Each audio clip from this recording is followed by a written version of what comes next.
naman malaman nyo na ang isipan ko'y gulong-gulo.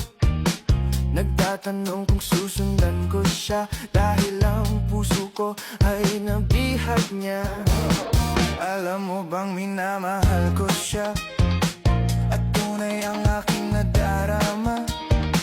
Kahit ako'y nagmumukhang tanga, ay ayos lang basta kasama siya. Kahit sabihin